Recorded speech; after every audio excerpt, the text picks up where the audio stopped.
But let's go back to some more headlines around the league, some more observations around the Western Conference.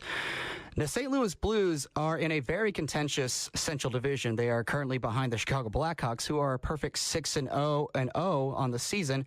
The Blues are right behind them at 5-1, and the Blues are also one of the more. They're one of the more well-balanced teams in the NHL. They're really well coached. They have very strong defense. But this year, they've picked up a lethal weapon on offense who happens to be a rookie.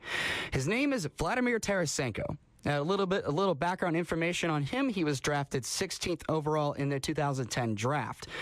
The more spectacular thing about him, though, is how he performed in his NHL debut, scoring 2 goals on his first 2 shots. And these were not those lousy goals that go off the foot or are off a deflection. He scored 2. His first goal was a breakaway that was a bounce pass from the defenseman. He skated right behind the Detroit defense. And his second goal was even prettier. Basically, he went into the attacking zone, deked out the defender, and then went from his backhand to his forehand and just flipped it over Jamie Howard. And that was his second shot of the game. And yeah, I have to say, the Blues have found a gem of a rookie. In his first 6 games, he has 8 points, 4 goals, and 4 assists. So not only can he be relied upon to score goals, but he can also be relied upon to distribute the puck to others who can score. And the best thing about him is he's 21 years old. He's going to be around for a really long time if he's healthy and all goes according to plan for them.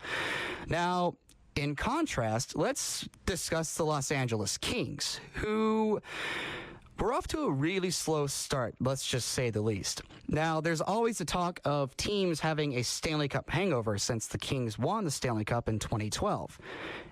And the lockout took out the first 2 months of the season. So logically, one would think, okay, so the first 2 months of the season are gone. Perhaps the Kings will not have a hangover to start the season and maybe can be okay for the first 3 games. If there is a hangover, it'll probably only be seen in perhaps the first period.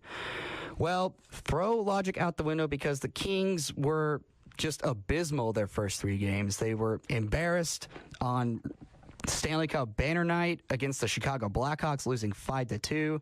Jonathan Quick did not have a good game. The offense had an even worse game. And this trend continued. This trend continued in the game against the Colorado Avalanche. They had a 1-0 lead heading into the third period, but the Avalanche scored 3 unanswered goals to win 3-1. Now, you can notice a trend here. The Los Angeles Kings had a lot of trouble scoring to start out the season, and they lost their next game against the Oilers in the shootout. But what was really bad about that was how it got to the shootout.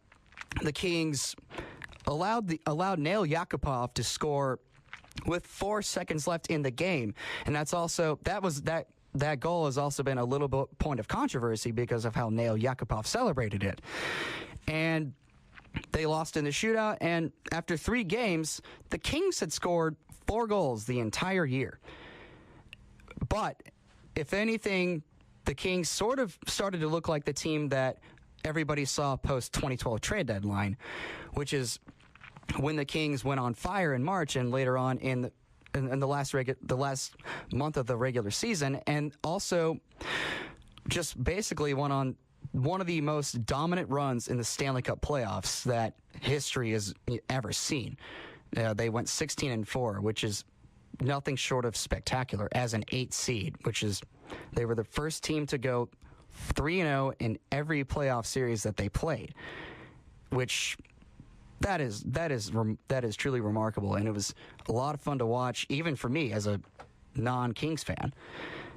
They started to resemble that kind of team against the Coyotes, and when they won 4-2, and their top two lines started producing, and they actually doubled their goal output for the entire season, winning 4-2. And we will take another commercial break. We will continue with Brass Bonanza.